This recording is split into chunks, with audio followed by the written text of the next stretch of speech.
Jesus emphasizes that refusing to accept Him comes from arrogance, jealousy, and lack of interest in recognizing the signs of the times.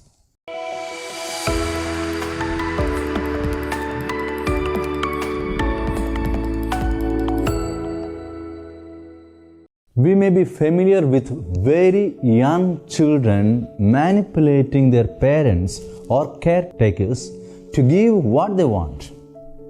Even when their requests are met, they may continue to play their parents or caretakers either through sweet talk or through adamant crying to obtain something else, or even many other things, yet remain unsatisfied.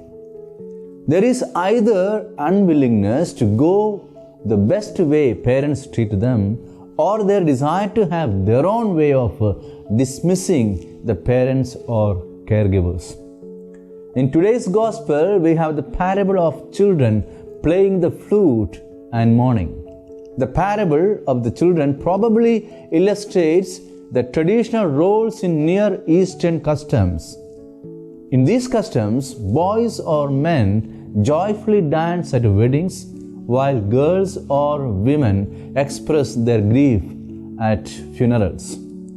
This parable reflects a dynamic where the girls reproach the boys for their unwillingness to participate in the wedding play, while the boys respond by saying the girls refused to engage in the funeral play.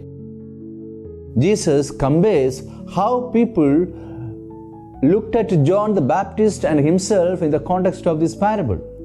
The inability of many of his contemporaries to understand John or Jesus is attributed to their unwillingness to recognize and accept their roles.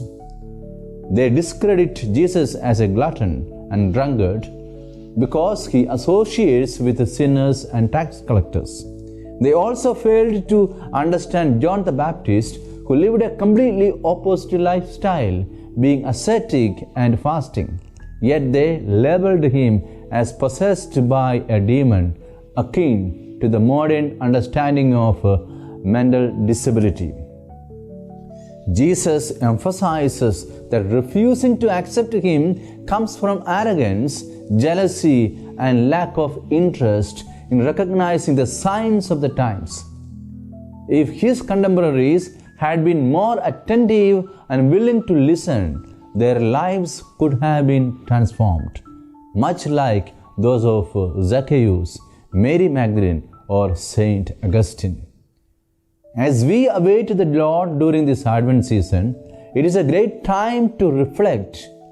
Do I genuinely want the Lord to come into my life and make a difference? If your answer is yes, then let us think about how can we actively wait for Him.